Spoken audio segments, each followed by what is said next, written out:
Welcome to this episode of HCA Talks Health. I'm your host, Zena le Roux, and today I'm talking to Elaine Wilkins.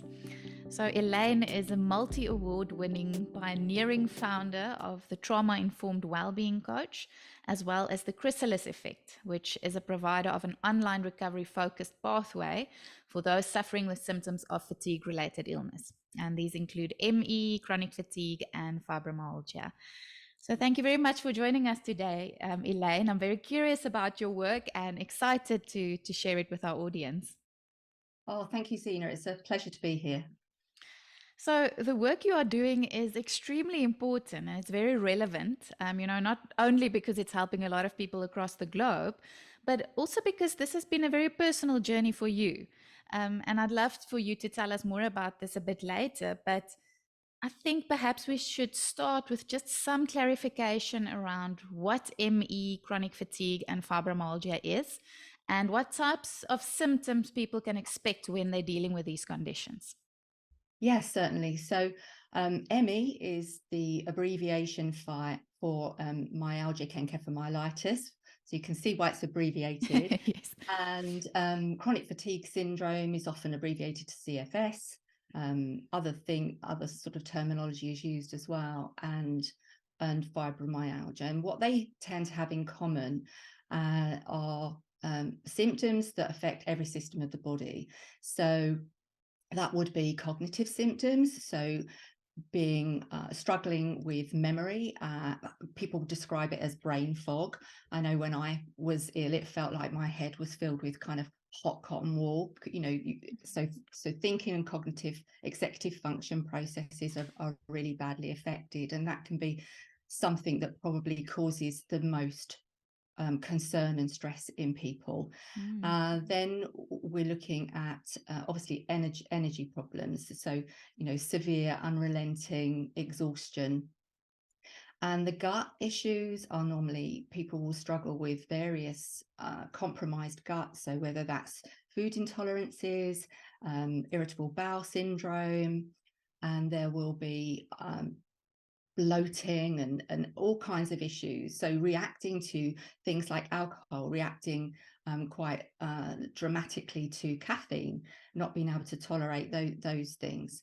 And then, of course, there is various pain. So for many people in the chronic fatigue arena, it tends to be headaches, a lot of headaches, and that is often will then accelerate into migraines and quite sort of severe migraines and headaches. There will be a lot of unexplained pain. That could be muscle and joint pain. And then there are there's the kind of emotional side where there's often a lot of anxiety. You've got all these symptoms going on and that you can't understand why, and is so sort of multifaceted. Then there's often a lot of as I say, anxiety issues. And when you don't get answers and you're left unwell for quite a long period of time, then that will often deteriorate into sort of depression, and they're all kind of really, really common. In terms of ME and chronic fatigue and fibromyalgia, they're all kind of the commonalities. When you start to look at fibromyalgia, there tends to be much more pain. So people will be describing their pain as sort of burning, searing, excruciating. They use words like that. And in extreme cases, people literally cannot bear to be touched. So I've had cases where people haven't been able to hug their children, because the pain is just too acute. Yeah. So the fibromyalgia is diagnosed more easily because there are these 18 tender points on the body. So when somebody sees a consultant, if they then examine that person and there is at least 11, they're reacting to 11, then they will probably get a diagnosis of fibromyalgia. So it tends to be more sort of acute pain and more diagnosed pain areas, fibromyalgia diagnosis. The other ME and chronic fatigue, it tends to be much more around the level of post-exertional malaise, exhaustion, and also inability to deal with light and noise. What happens is that the body gets into what we call sympathetic dominance, where they're unable to filter out light and noise. So that's often why people feel the need to really isolate. So it's a very isolating illnesses, really. Yes, and I can imagine that in some cases people don't necessarily know that it's a disease or it's an illness. They might just be thinking that, oh, I'm just tired or something's wrong, but we can't necessarily pinpoint it. So I can imagine that it might be frustrating for some, especially in the beginning stages. Yeah, exactly. And what we find, and I was the same. I thought I suddenly got ill, because there is a tipping point for, most people. What they find is that something will come along and tip them over, almost like a final straw moment. So, most recently that would be a virus like, COVID. And that could be swine flu, it could be Epstein-Barr virus. There's lots of viral tipping points, as well as stressors that can just be that final straw for someone, whether that's a bereavement, whether that's a relationship breakup, whether that is losing a job or being in a really highly stressful job. There are going to be accumulative stressors, and then something will come along that will just be that final tipping point. But you don't often realize that. And then it's only retrospectively, when you start to work on your recovery, you start to look back at maybe just how many, on a timeline, how many sort of things you've been carrying. And of course, underlying all of that, the one that people are least aware of is that there will be adverse childhood experiences and some unprocessed grief or trauma in there. So, the body does definitely keep the score, and it is holding a lot usually. And what we also know about ME, chronic fatigue, and fibromyalgia, and the people that sort of succumb to an illness, we know that with certain adverse childhood experiences and early traumas, small t traumas as they're known, and I'm sure we'll talk a bit more about that, but they would be something like 600% more likely at some point in adulthood to develop chronic exhaustive illness. So there is a sort of certainty to it with we call it ACE scores, when people have got a certain number of ACE scores. And of course, myself and most people have absolutely no way of linking this current illness in their adult life to what may have happened many decades ago. Yes. No, I can imagine that if you're thinking physical pain, migraines, gut issues, that most people would think, oh, it's maybe nutrition, maybe physiological issues, but not many people would make that link back to adverse childhood experiences, unresolved trauma, unprocessed grief. Yeah. And as you're saying, that this is really like 600, it could increase your chances by 600%. If you had to deal with these types of things in childhood. So how do you define an adverse childhood experience or trauma? Because I think also many people, when they hear the word trauma, they think, it must have been a huge form of abuse or neglect or something down that line. Does it have to be that extreme, or how do you define trauma?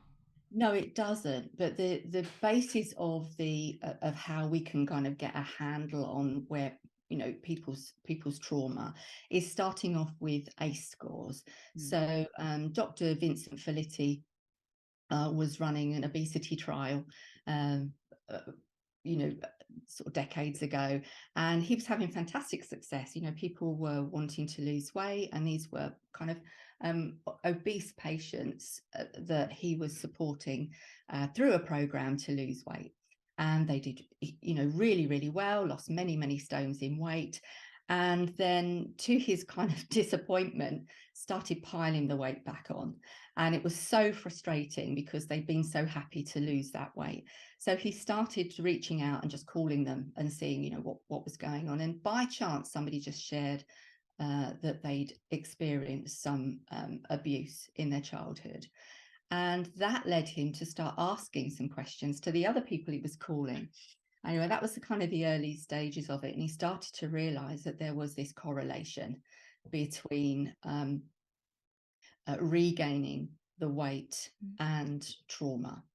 And he then teamed up with Dr. Robert Anders, and they did the Kaiser Permanente study. So it was 17,000 people were put through the study, and it has literally changed the face of how we view illness and disease, because what they could then plot was the correlations between the level of adversity that the child was exposed to and the illnesses that they're going to develop in adulthood. And so we are talking cancer, stroke, heart disease, all the kind of major ones.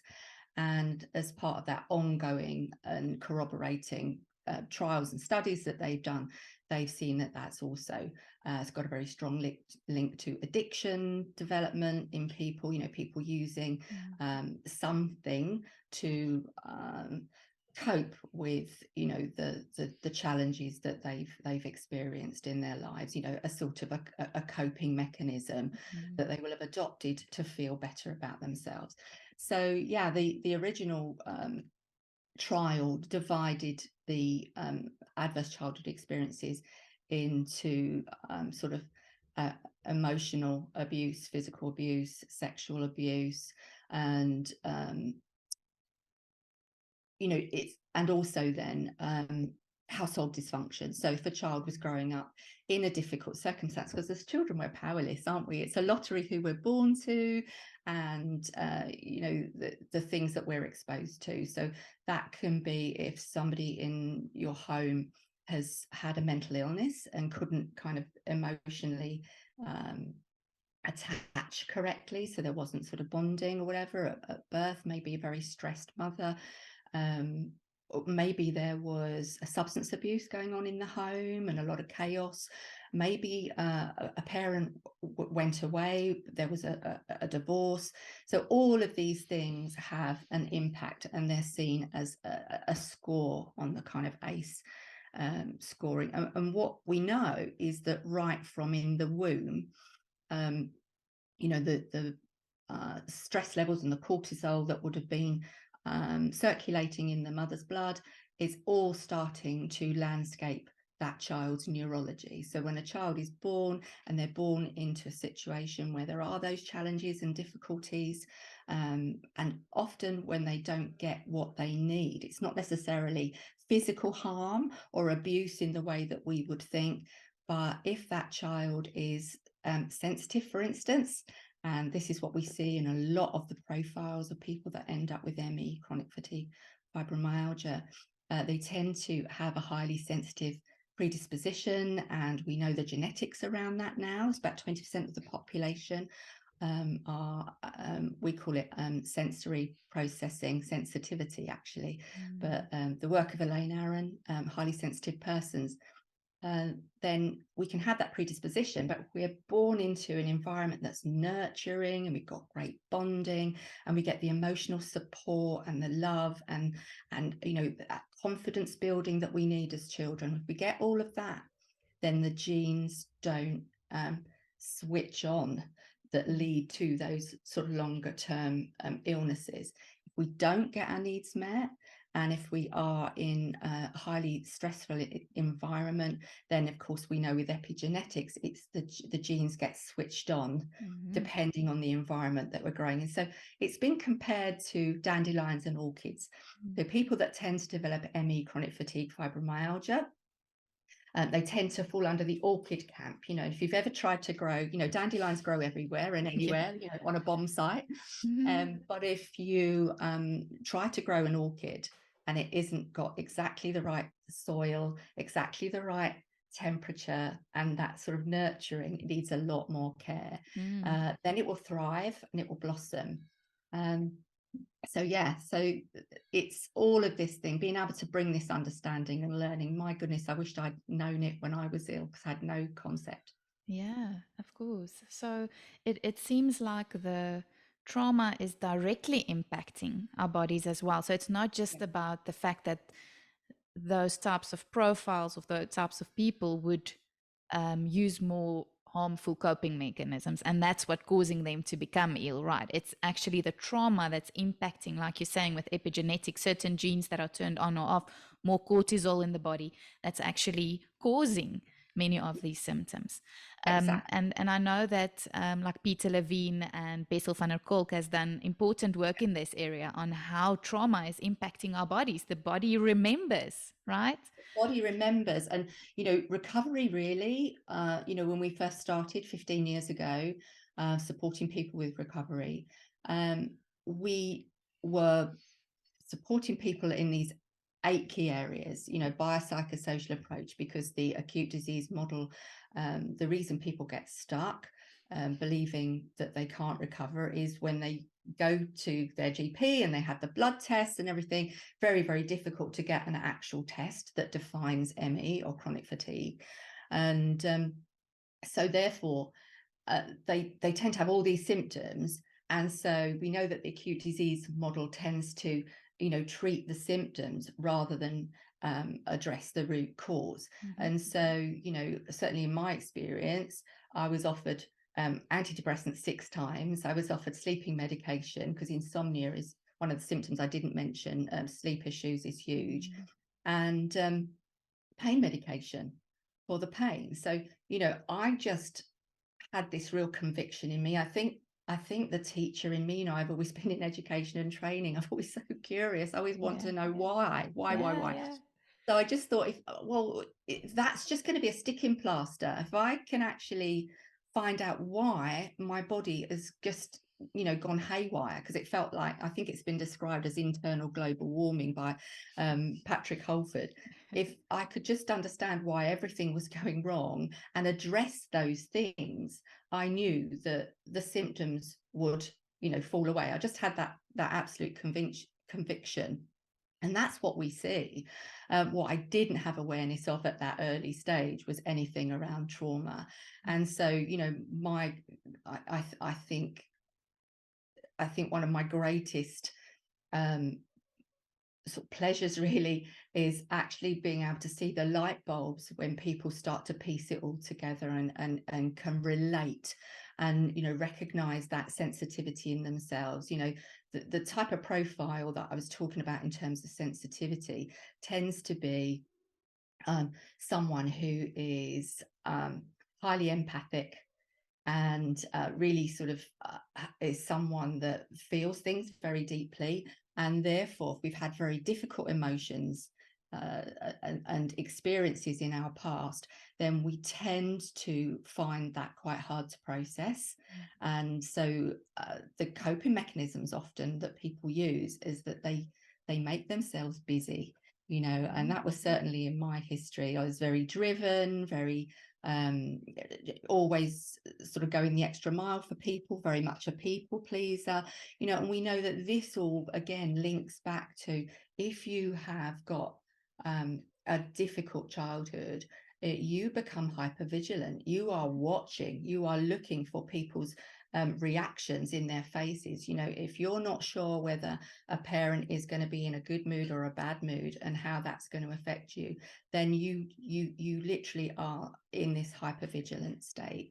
And this then means that children learn that they'll choose attachment over authenticity. So when someone disapproves when you're a child, or makes you feel that somehow you're wrong, or takes away your confidence, or doesn't give you the sort of support or encouragement in the things that you're interested in, then what happens is you start to try and kind of bend yourself out of shape to please that person. So what we see are masking behaviors starting very early on in life, where children will do anything to get that approval. So they often will become people pleasers, or try and prove themselves, or become quite high achievers. And so in the background of a lot of people that end up with ME, chronic fatigue and fibromyalgia, there's a lot of pushing themselves really hard, a lot of self-criticism, and so I think one of the things that I always say to any health professional is, you really have to know your client.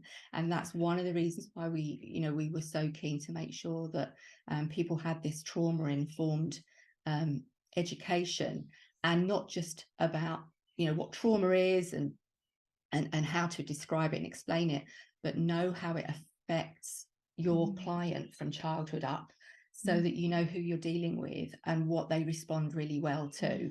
And so the great news is, this all sounds awful, doesn't it? That, if you're highly sensitive and you've had a difficult start in life, you may have, there's a score of 10 that the ACE scores are based on. I've got an ACE score of 8, which actually, if I hadn't have intercepted and changed my environment and learned self-care and self-love and, and given myself the things that I need to be able to be authentically me, then I would have gone on to develop one of those more serious diseases. And I always say to people with chronic fatigue and fibromyalgia, because your body is so finely tuned, it's giving you messages all the time, but society and conditioning means we override them.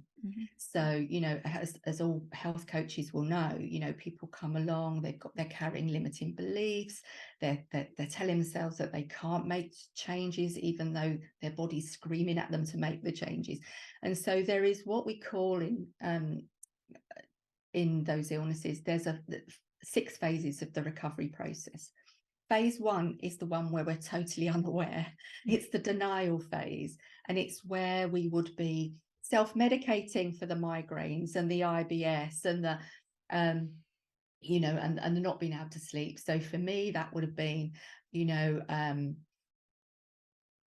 just taking Gaviscon when my stomach was upset, or going to the doctors and getting something for the IBS, for years. And I started with the IBS at 14, and nobody back then, and I don't know that they even do now, asked me what was going on in my life. So it was just medicated. So when I tipped over into chronic fatigue in my 40s, I'd had an incredible history, really, when I think back of having lots of water infections and various sort of gynecological things, and sort of medications and pessaries and antibiotics, so a whole history of taking these things to medicate symptoms instead of actually looking at what's going on in our lives. And that is where the healthcare model now, thankfully, is starting to change. We're starting, if we can look at the biology, what's going on biologically for people, what's going on psychologically for people, and what's going on socially for people, the biopsychosocial approach.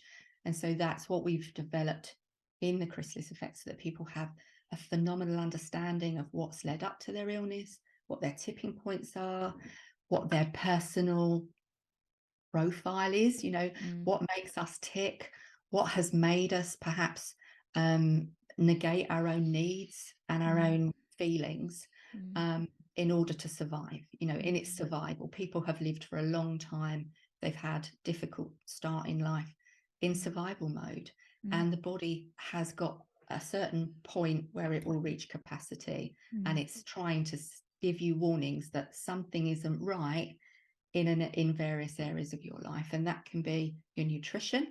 I was a fast foodie, when I was rushing around, being all things to all people, businesswoman, teenage kids, all of that, and burning the candle at both ends. My body was really, really the last thing I considered important. I didn't know how to self-care. So nutrition, thyroid and adrenals is central to recovery in these illnesses as well. They get impacted because of the stress response in the body, that heightened stress response. We have to learn what our triggers are, what are the things that cause that domino effect in the body.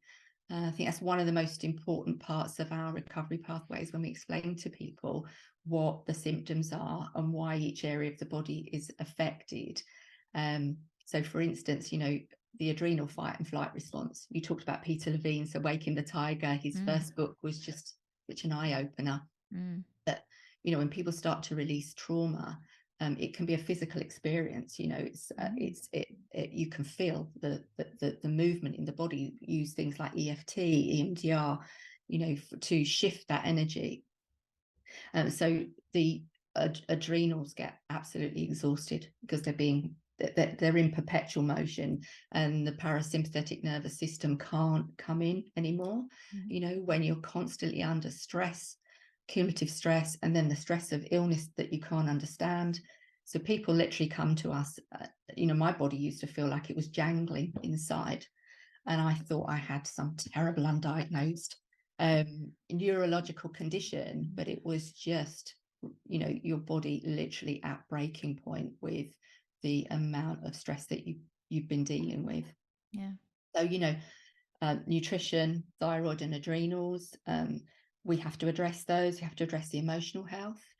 We have to address lifestyle and pace, which has usually got completely out of whack. And if people aren't very driven in terms of career or pushing themselves really hard in sport or the gym or whatever, pushing themselves beyond, they're often doing it in over-giving behaviours, putting themselves at the bottom of the pile. So we have a lot of people that, will admit to the fact that everyone else's needs has come first throughout their life. And it all goes back to, why would that happen? Because babies aren't like that.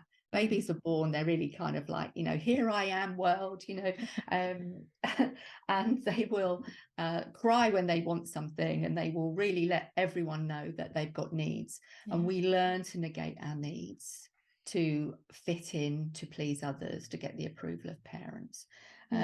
So environment, as I said, sensitive people can't stand noisy environments. You'll often find that they'll be working in open plan offices with bright lights and, perhaps a really difficult corporate structure they're trying to, fit into. And that isn't great either, and will have an impact on their ability to cope.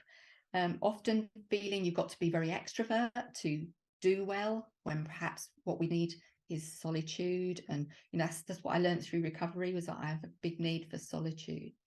And then life purpose. How many of us have done jobs that we did because we felt we had to, or we trained for it, and even though we hated it, we still kept going in and doing it?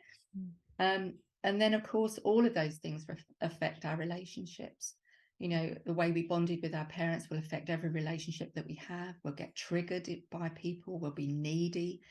And then movement, we all need movement, healthy movement. Some people take it to the extreme. They get their endorphins through, I've had clients that have done 70-hour weeks, then gone to they go to the gym after they finish, and, do a really strong workout, and their body's crying out for rest, but get to the point where they can't rest anymore. And that's where I was, tired but wired, laying in bed awake all night, but the brain racing. So, completely out of balance. And then almost going into this cell danger response where you can't move, and it's shocking when you've been somebody that's been a doer and a giver, and you've been out there, and then you wake up one day and you cannot put your foot to the floor, get out of bed. But I find it quite interesting where, your body is instinctively trying to help you, right? It's wanting you to slow down. It's like, please hear me. Something's not right. You need to change something. And if that is the method that it has to use to get your attention, I know it might be a bit harsh to say it in that way, but there's a reason why your body is acting in the way that it is. Yeah. And it starts off whispering, and then if you just self-medicate or ignore it or push through. I can remember a time when I would be on the computer and I would start to feel really sick and start to get a headache, but the driven person in me, was, I'll just finish this, I'll just do this one more thing. What happened to me was that I became really a workaholic, and I didn't know that had happened to me. It's something that happens gradually, I just, and I was working for a cosmetic company. It was an international company, and it was all about being upbeat and positive and out there, and it was all, any sort of explaining if you something wasn't working for you felt like it was negative. So I was traveling really long hours. I was having to be this upbeat person all the time. And it was all about targets and deadlines and things, which doesn't fit very well with me as a sensitive person. But I felt like I was literally being chased by a tiger every single month to meet these deadlines and things. And everyone else around me was doing the same thing. So you kind of become a bit like the people around you.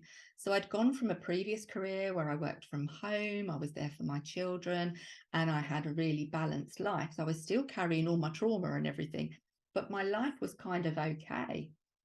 And although I would always be juggling lots of things and spinning lots of plates, because I didn't want to spend just time with me, with my emotions.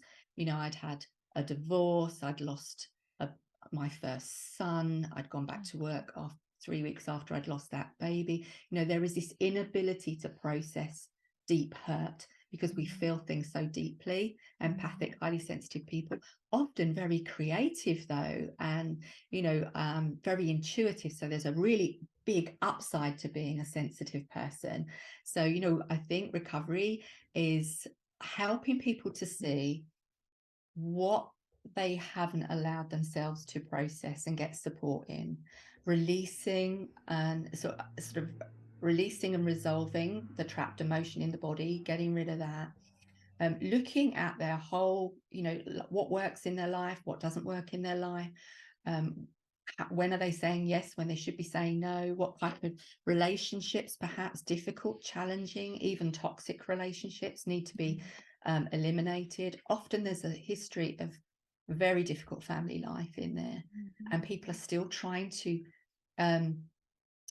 be part of these very, very dysfunctional families and always being made to feel wrong and different. So, the recovery pathway that we have is 9 months. And I always say it takes 9 months to, make a new life, whether that's a new baby or whatever. And it takes time for people to face up to their past, their present, and then be supported to create a future that is going to support them, their physiology, their preferences, what keeps them well.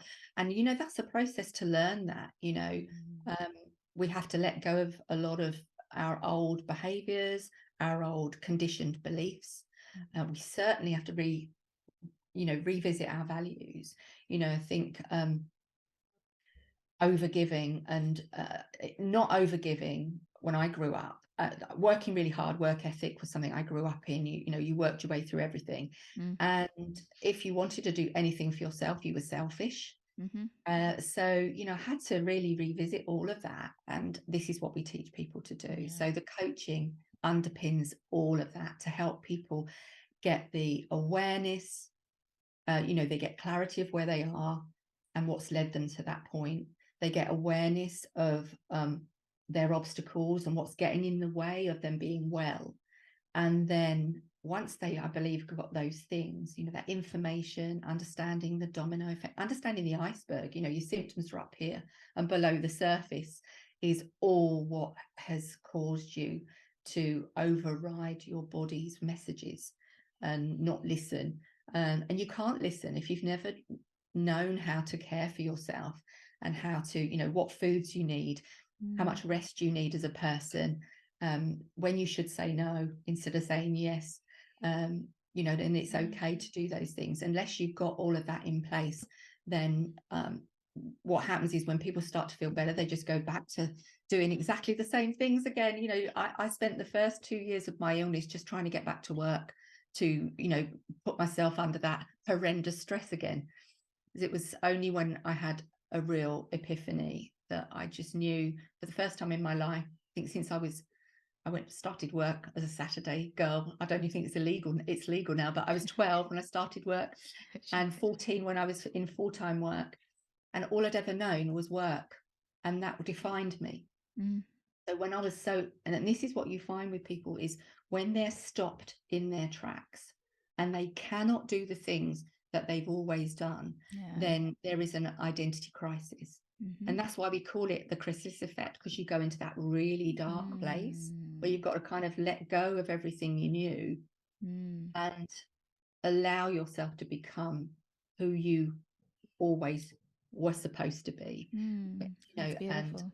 watching people discover that, watching them discover that they need solitude, that they need to be in nature, that, I mean, when people are really poorly and they've been bedbound for a long while, we say, get wrapped up in a blanket and get out in that garden in the sunshine. Nature heals. So, but being what we find works, so what I call it role model medicine. In the Chrysalis Effect, we've got so many people that are fully recovered from all of those illnesses, plus more recently over the last few years, we've always worked with post-viral fatigue because it's all similar. But when we saw the people coming through with long COVID, and we got the first NHS pilot with long COVID patients, there's kind of 4 subtypes in there, and some of them we can't work with. They are sadly the people that have perhaps had such a lot of physical damage done through intubation and all that, and they've ended up with all kinds of blood clots in their lungs and all those kinds of things. So we're very careful on the subtypes of the ones that we really can help with. But what we find with those people when we look at the health profile is there's no difference on the health profile from the ME and the chronic fatigue and the fibromyalgia. And when we start to delve, there is the adverse childhood experiences, there's all the small t traumas, there's a high level of sensitivity, there's usually the high stress life events and lifestyle and pace, and the not being able to give themselves what they need. But lots and lots of people in the health service end up with chronic fatigue syndrome because they're givers, and they've never put themselves first. So what we see is similarities. There might be a few additional things, maybe some shortness of breath on exertion. They may be left with some of that, but we're very careful who we can help. And they absolutely thrive and take off when they realize that COVID was just that tipping point. We think about a container ship with containers on it. If you keep piling and piling them up, all those stressors, eventually that ship's going to tip over, isn't it? Yeah, exactly. No, but I love how you are supporting people through a 9-month process. I think that's so important because that's, even as coaches, we see that if we don't support the client for long enough, then they could tend to fall back into old habits. So really making the changes their new normal and having that community to support them and set up, like you said, a new future for them. It's not just about working through the past, it's not just dealing with the present, but it's also setting up a future for myself where I don't have to lose myself anymore. I can be myself in an authentic way. I'm not going to keep on people pleasing and that same pattern that you want to repeat from your childhood, where I would prefer connection instead of authenticity, right? So we're trying to break that cycle for clients, and it takes time. Of course, it takes a lot of time. So I think that's really great that you are supporting people over a longer process of time. But just coming back to the trauma-informed wellbeing coach, I think this is so important because you also provide training to coaches, right? Yeah, we do. And I think with all of this said, we can't ignore trauma when we're working with clients. We need to take this into consideration. We need to be sensitive to trauma, especially when we're working with chronic conditions and pain. Like you said, it's usually part of where they are at today is the trauma. So how do you help professionals to deal with this? Or is it just about becoming sensitive to trauma and how to bring up the subject of trauma? Or is it also about, I guess, not treating trauma directly, but what do you teach coaches? Yeah, so originally we our wellbeing coaching program, which sort of underpins the way we support people through ME, chronic fatigue, fibromyalgia, had an additional element to it, which is recovery specialists. So it's for people that really want to niche and work with recovery and being able to have all that understanding of the things that we've spoken about. Because I don't know about you, Zena, but when I trained as a coach many years ago. And at the time when I trained, I was told that actually giving any kind of input or advice was the last resort of a poor coach. So it was all about asking powerful questions. And well, I was told that clients have all the answers within them. Well, I found in reality that wasn't the case. And then I went through and having gone through my chronic fatigue journey, what I knew was that I didn't know what I didn't know. And it was imperative that when I started putting together the accredited training and coaching training for our people that were going to work with these patients and clients, was that they needed to have in their structure of coaching, there needed to be room for mentoring and also explaining things and being able to teach. So the model that I put together was very much coaching, 80% coaching, because pure coaching is fantastic. But the other 20% had to be a combination of mentoring and teaching, where we can show someone what they don't know. And of course, what fitted under that umbrella was opening up that conversation around trauma. And so many people were really nervous of it. They were frightened once they started to learn about how people can be triggered. But of course, we've all got a past ourselves, haven't we, as coaches? And we can be triggered. And we need to know what's gone on for us. Because, you know, sometimes there's that break in rapport with a client and you don't know what you've done, or you feel kind of affected. So we used to originally do the wellbeing coaching, then the recovery specialist work, and then we had a CPD option, which was around learning about trauma. And that was fantastic training. It was really understanding how the brain is landscaped for hypervigilance from pre-birth and all of that. And it was all the sort of academic learning. But what I'm a practical person, and what I felt coaches were nervous of, and what they were telling me, they were frightened of opening up the conversation, or frightened of triggering someone, or having someone get triggered. What would they do? How would they deal with it?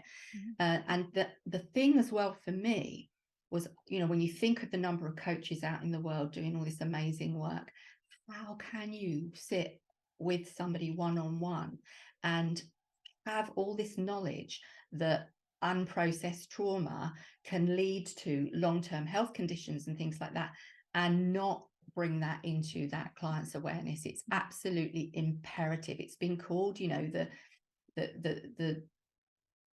sort of rule of everything now. It underpins everything we do if we're working in health. So what I put together was this accredited training that helps coaches to understand small t trauma and understand all the ACE scoring, and gives them all the resources to use with clients, and also to give them scripts of how to introduce the trauma topic. Because when people are in phase one, that denial phase, like we witness with, I think we've helped just under 5,000 people now through their recovery.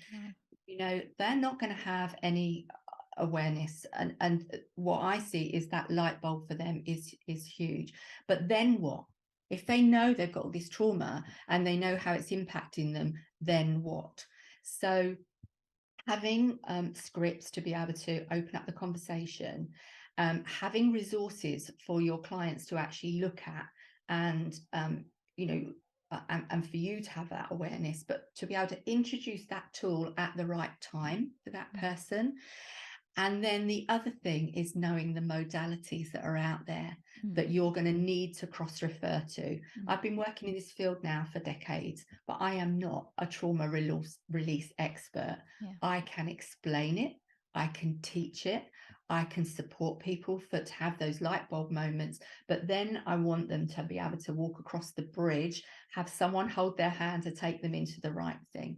So as part of that training, we explore all the modalities that are out there. So and there's no one size fits all for modalities, are there?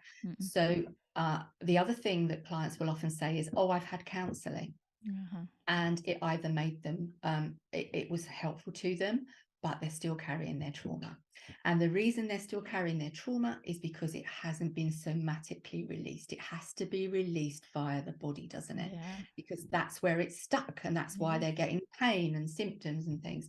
So I think the thing that coaches that come through this training, it's quite a short course, but they just can leave there knowing that they can open the conversation, they understand what enmeshment is, they can explain it, they understand what scapegoating is, they can explain it, they can recognize the attachment styles, they can explain that to the client. I'm a great believer it's not about us being an expert, it's about us walking side by side with our client, and we walk that path with them. And when they have that knowledge and they become as knowledgeable as we do, then they become really, I don't like the word compliant, but you know what I mean, that it's a collaboration, and they're excited to learn the next piece, and it opens up the whole world for them. So when they understand their attachment, they're going to have a lot of pain coming with that. You know, if you are working with someone who actually it's going to be better for them to step away from dysfunctional family relationships, I've had to do that for my own save myself. There's a grief attached to that. So also understanding about grief and processing and having those tools to use with clients is super important. Knowing all the different modalities, everything from equine therapy through to logosynthesis, EMDR, all these different modalities. What are they? How do they work? So that you can explain that to your client so that they will know what feels kind of right for them. And the other thing that we do, because we've built the recovery pathway and the community of recoverers and the community of recovery specialists and practitioners with all the different modalities, when people do the training, it's not just about, oh, well, I know what that modality is.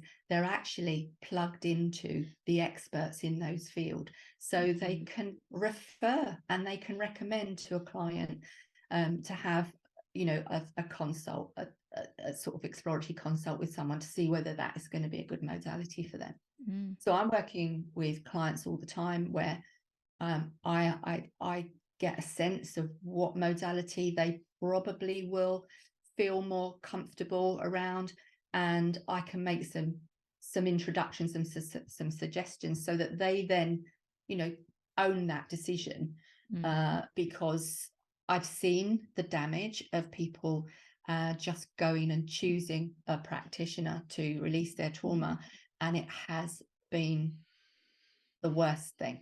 It could be re-traumatizing in some cases, even re-traumatizing, and often a lot of talking therapies will re-traumatize, and so we've got to be aware of that, because coaching is a talking therapy in effect. So I think having the knowledge that every client that comes to you, you need to be able to check for trauma where that fits in, and we do that via various things, and that we include that into the training so that you have the what to do and what to say. And I think that and then who, it's sort of what to do, what to say, and who can support us as the team to support that person through the next part of their healing. Yeah, absolutely. And I think the most important part here is that it should be a body-based therapy in order for the trauma to be released. It's really not just about talking about your trauma over and over again. That's not necessarily gonna help you in the way that it could. And that's why we bring, as part of our recovery community, recovery pathway, we kind of have encompassed every area. And so we've got our yoga teacher, we have got a yoga hub in our recovery pathway, and that's somebody who's had fibromyalgia and chronic fatigue, who's recovered. I'm a great believer in you've got to have role models, and but trauma informed. So being able to do somatic yoga. I was at a workshop I went to a retreat on Saturday and did somatic yoga, and there are, because you don't just release all your trauma in one go. It's a layered effect. It's like an onion, isn't it?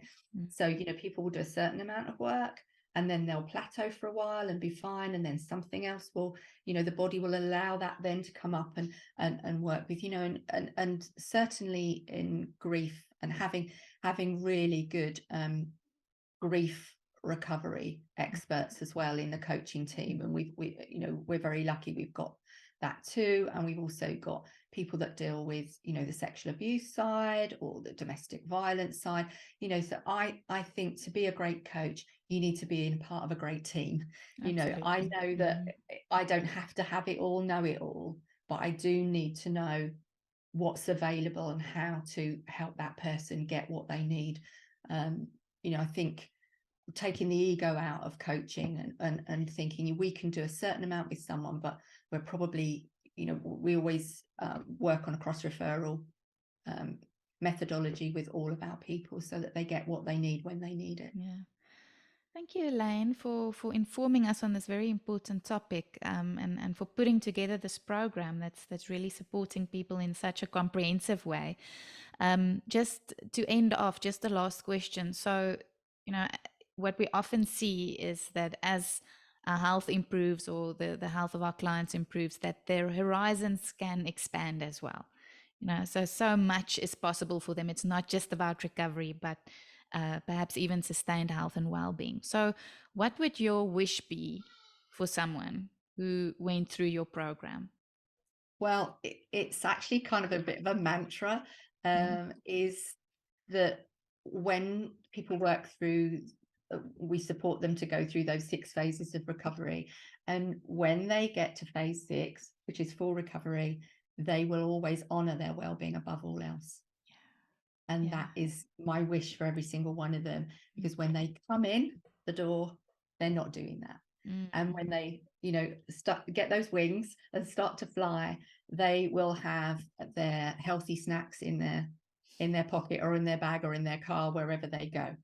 They will, make sure they're hydrated. They'll make really healthy choices. They will be doing, they will be working in something or choose a new job. They'll often let go of those really stressful environments. They know that they can't function in them, so they will have often transitioned into new career.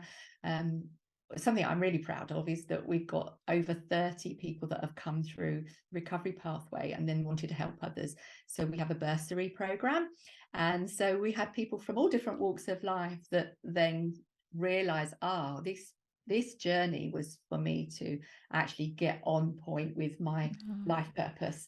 And, and they are some of the most incredible recovery coaches, because they've been there, they've done it, they've experienced it, and the compassion, the understanding, and at the same time honoring their own values, being able to work more flexibly in an environment that suits them, all of those things, but it changes generations. When you honor your well-being above all else and you support your clients to do that, they are teaching their children.